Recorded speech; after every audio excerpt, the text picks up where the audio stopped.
ॐ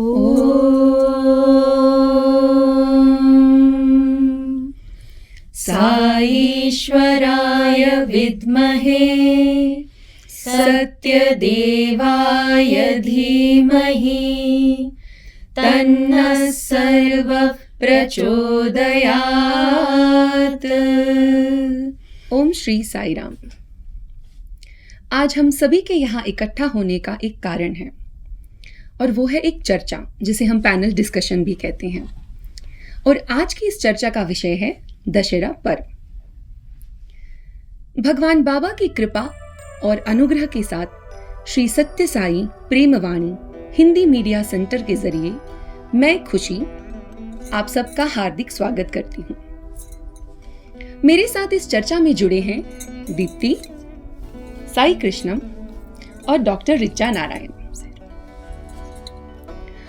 तो ये हम सभी जानते हैं कि दशहरा का पर्व माँ आदि शक्ति को समर्पित है।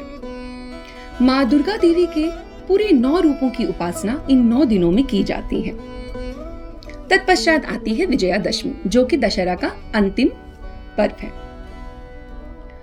लेकिन पुट्टपर्ती प्रशांति निलयम में दशहरा पर्व की आभा बहुत ही अलग है। 1940 के दशक से आता हुआ ये एक सुंदर सी नदी की तरह नवरात्रि से शुरू होकर धीरे धीरे वेद पुरुष सप्ताह ज्ञान यज्ञ से गुजरती हुई सीधा जाके विजयादशमी में जाके समा जाती है। और आज हम इन्हीं 3 भागों पर, इन्हीं 3 चरणों पर बात करेंगे और उनसे जुड़ी हुई कथाएं, महत्वपूर्ण ज्ञान भरी बातें, ये सब हम चर्चा में करेंगे। यदि आप ध्यान दें, इन तीनों भागों के पीछे एक महत्वपूर्ण आंतरिक अर्थ है और वो ये है कि ये 3 योगों को दर्शाते हैं। जैसे कि नवरात्रि पर्व उपासना से जुड़ा है, हम माँ आदि शक्ति की आराधना करते हैं, पूजा करते हैं, तो ये भक्ति योग से जुड़ा है। इसके पश्चात वेद पुरुष सप्ताह ज्ञान यज्ञ, जिसके शीर्षक में ही ज्ञान जुड़ा हुआ है, तो ये ज्ञान योग को दर्शाता है। फिर विजयादशमी, जो कि दशहरा पर्व का अंतिम चरण है, उसमें हम अपने कर्मों की, अपने गुणों की आहुति देते हैं, तो ये कर्म योग को दर्शाता है। और इसका एक और कह सकते हैं एस्पेक्ट भी है कि विजयादशमी के दिन हम सभी में स्थित उस नारायण सेवा के जरिए प्रसाद वितरण भी करते हैं, तो वो भी कर्म योग को दर्शाता है। तो ये 3 चरण, इनसे जुड़ी हुई कथाएं, बातें, स्वामी के प्रवचन और भी बहुत कुछ इस चर्चा में आपको देखने को मिलेगा।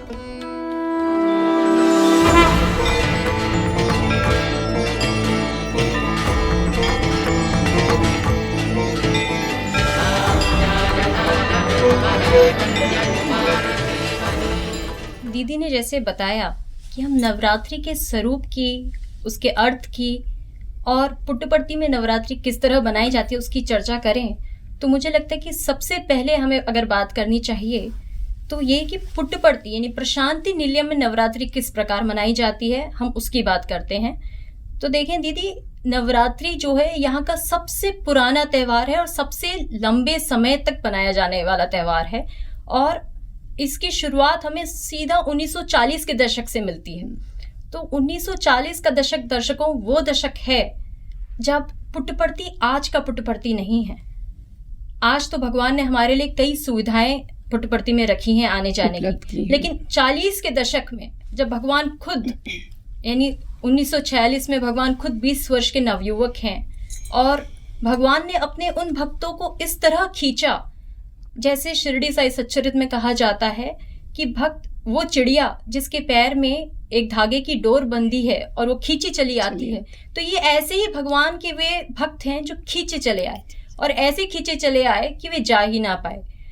उनमें से कई भक्त शुरुआत में कई दिक्कतों का सामना करते हुए आए थे, क्योंकि पुट्टपर्ती आने का मार्ग सरल नहीं था। तो सोच कर आए थे कि 3 दिन से अधिक यहाँ रहेंगे नहीं, लेकिन जब भगवान के दर्शन करते हैं तो इतने युवा साई में उन्हें अपनी जगत जननी साई माँ दिख जाती है और वे 3-3 महीने 4-4 महीने यहाँ रुक जाते हैं। तो ये वो पुटपर्ती है। आप दिक्कतें यहाँ ऐसी हैं कि बिजली की व्यवस्था नहीं है, खान पान की ठीक से व्यवस्था नहीं है, रहन सहन की व्यवस्था नहीं है, लेकिन फिर भी सबसे महत्वपूर्ण बात यह है कि जगत जननी साई माँ वहां दर्शन दे रही है दिन रात भक्तों को। तो 1940 में भगवान अपने अवतार घोषणा करते हैं। उसके ठीक 5 साल बाद 1945 में दिसंबर के समय वैकुंठ एकादशी का वो दिन रहता है जब पाथ मंदिर, जिसे आज हम पाथ मंदिर कहते हैं, उस मंदिर का निर्माण होता है। और उसके बाद में, उसके ठीक 1 साल बाद 1946 में भक्तों में बड़ा जोश रहता है कि इस बार हम नवरात्रि अपने भगवान के लिए बहुत अच्छे से बनाएंगे। तो इतनी तैयारियां करती हैं कि भगवान के लिए जो है रथ आते हैं। बेंगलोर से फूल, रथों को सजाने के लिए बेंगलोर से फूल वालों को मंगाया जाता है। हैदराबाद से पहलवान आते हैं उन भगवान की पालकी को उठाने के लिए। और तो सब में बड़ा जोश रहता है। तंबू लगाने के लिए लोग आते हैं, बहुत बड़ी तादाद में लोग इकट्ठा होते हैं और सबका यही रहता है कि इस बार की नवरात्रि खास होनी चाहिए। और भगवान भी अपने भक्तों को प्रसन्नता प्रदान करते हैं। और उस नवरात्रि में एक विशेष बात यह होती है कि उसके पहले तक हमारे स्वामी सदा सादे और सफ़ेद रंग के वस्त्र पहनते थे, लेकिन पहली बार नवरात्रि में स्वामी रेशमी वस्त्रों को धारण करते हैं। और अलग अलग दिन भगवान इतने सुंदर रूप में दर्शन देते हैं कि भक्तगण टकटकी लगाए रखते हैं कि कल जो भगवान श्वेत वस्त्र में दर्शन दिए तो जाने आज किस रूप में दर्शन पहनेंगे। सही बात। तो भगवान लाल रंग के चौगे में आते हैं, फिर हरे रंग के चौगे में आते हैं। और भक्तगण भी अंदाजा लगाया करते थे कि भगवान का रथ किस तरह से सजा होगा। अगर मयूर पंखों की तरह सजाए, अच्छा तो लगता है भगवान आज लगता है कुछ नीले वस्त्र पहनकर आएंगे। तो इस तरह भक्तगण अंदाजा लगाते रहते थे कि भगवान किस तरह दर्शन देंगे। और जब भगवान निकल कर आते हैं तो उनकी नजरें उन पर टिकी रह जाती हैं, क्योंकि इतने सुंदर भगवान उनको दर्शन देते हैं।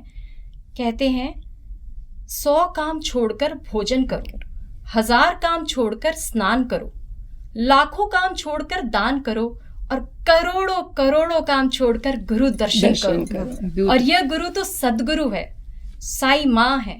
तो आप देखेंगे कि भगवान की जो रथ यात्रा निकल रही है और लोग उन्हें जिस तरह से टकटकी लगाकर देख रहे हैं तो अपनी नजरें ही नहीं हटा पा रहे हैं। यानी उस वक्त की तस्वीरों को देखने में हमें पता चलता है कि लोग उल्टे पग चल रहे हैं, क्योंकि वे नजरें ही नहीं हटा सकते। ध्यान देने योग्य एक और बात है कि भगवान की रथ यात्रा प्रतिदिन संध्या को निकलती थी, शाम के वक्त, रात में। तो भगवान 9:30 से 10 बजे रात्रि में निकलते हैं और लौटते लौटते लोगों को 2:30 से 3 बज जाते थे। तो ये भी बड़ी विचित्र बात है कि इतने घंटे यात्रा में कैसे लग सकते हैं, क्योंकि दर्शकों उस वक्त का पुट्टपर्ती इतना छोटा ग्राम है कि वहां सिर्फ 2 सड़कें हैं, 3 गलियां हैं। और भक्तगण बताते हैं कि दिन के समय यदि वहां चला जाए तो आधे घंटे में पूरा पुट्टपर्ती आप कवर कर सकते हैं। सही है। लेकिन ये भगवान की ही लीला थी जो उन्होंने रात्रि में भक्तों को और से और अधिक आनंद देने के लिए पुट्टपर्ती की गलियों को हनुमान जी की पूंछ की तरह लंबा कर दिया और दर्शन देते ही गए। दर्शकों, ये उस वक्त उन लोगों का, उन चुनिंदा भक्तों का सौभाग्य था कि उन्हें भगवान ने इतने सुंदर दर्शन दिए। और आज ये हमारा सौभाग्य है कि हमें उनके अनुभव सुनने और पढ़ने को मिल रहे हैं। बहुत सुंदर ही वर्णन किया तुमने, क्योंकि ये बात सही है।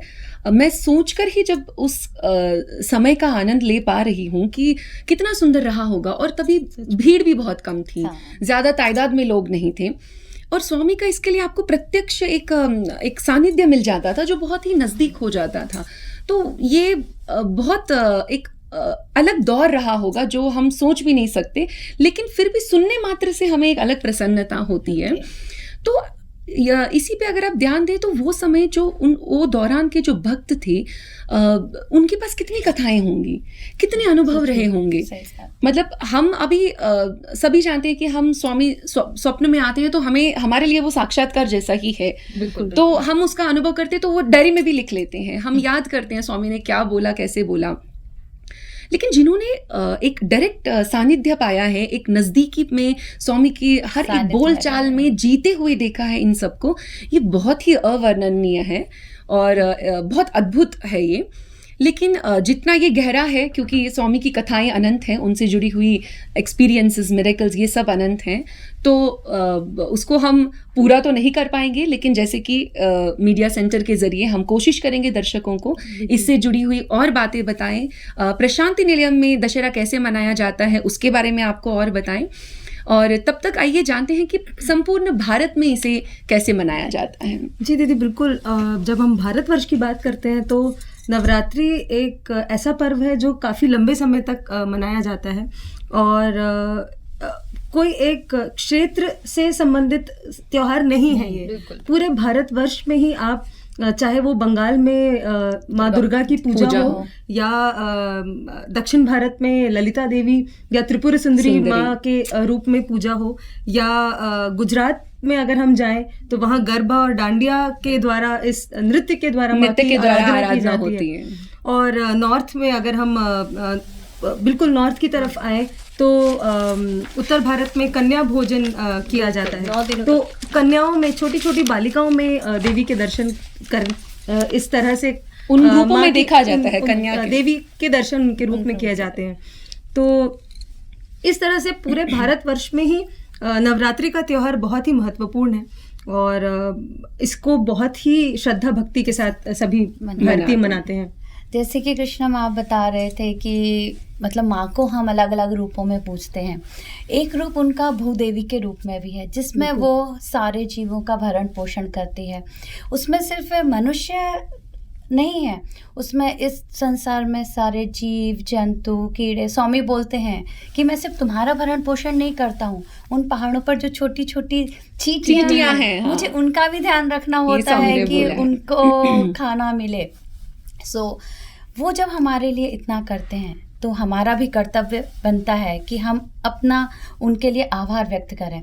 और नवरात्रि से अच्छा पर्व और क्या हो सकता है अपना आभार व्यक्त करने के लिए। और आप जब भूदेवी को स्मरण करने की बात करती हैं तो मुझे अपने बाल विकास के दिन याद आ जाते हैं, जब हमें धरती माता को प्रणाम करने की शिक्षा दी जाती थी। और ये प्रार्थनाओं में सबसे दिन की शुरुआत हमें प्रार्थना से करनी है, और ये वह प्रार्थना है जो हमें सबसे पहले दिन में करनी है। तो समुद्र वसने देवी पर्वत स्थल मंडले विष्णु पत्नी नमस्तुभ्यम पाद स्पर्शम क्षमस्व में।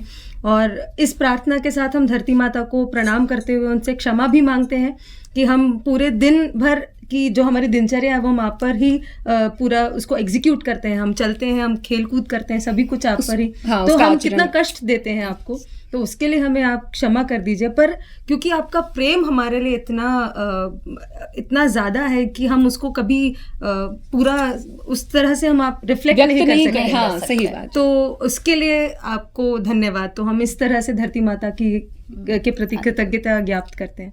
क्योंकि हम नवरात्रि की बात कर रहे हैं तो आप देखेंगे कि नवरात्रि पे कई लोग बड़े संयम से भी चलते हैं, प्याज लहसुन जैसी चीजें नहीं खाते हैं। और यहाँ पर स्वामी एक बहुत अच्छी बात कहते हैं कि जब आप संयम से चलते हैं तो आप में एक इच्छा शक्ति जागृत होती है। तो क्योंकि इच्छा शक्ति जागृत होती है हमारे मन के पवित्र विचारों से, तो वो संयम आपको इच्छा शक्ति जागृत करने की शक्ति देता है। और साथ ही साथ हमें क्रिया शक्ति और ज्ञान शक्ति, जैसे कि हम डिस्क्रिमिनेशन पावर कहते हैं सही और गलत के बीच, वो भी हमारे नवरात्रि के दिनों में, क्योंकि हम 9 दिनों तक संयम से रहते हैं, अच्छे विचारों में रहते हैं, तो हमें तीनों शक्तियां जागृत होती हैं। ये बहुत ही शुभ अवसर है। और ये नवरात्रि का जब ये बात आया तो मैं बताना चाहूँगी दर्शकों को भी और आप सभी को भी कि हम सभी जानते हैं कि वर्ष में नवरात्रि 2 बार आती है और हम उससे भली भांति परिचित हैं। एक चैत्र नवरात्रि है और एक शारदीय नवरात्रि है। लेकिन क्या आप जानते हैं कि 2 और नवरात्रि होती हैं? चैत्र नवरात्रि, शारदीय नवरात्रि, और माघ और आषाढ़ महीने भी 2 नवरात्रियां आती हैं जिन्हें गुप्त नवरात्रि कहा जाता है। तो इनके गुप्त होने का एक कारण है कि ये नवरात्रि तंत्र साधना से जुड़े माँ शक्ति के जो भक्त या साधक हैं वो इसे मनाते हैं, और उसमें वो माँ आदि शक्ति की 10 महाविद्याओं की आराधना करते हैं। और चूंकि ये तंत्र साधना से जुड़ा हुआ है तो गृहस्थ आश्रमी इसे नहीं मनाते, और इसलिए यही कारण है कि हम इसके बारे में इतना नहीं जानते। तो ये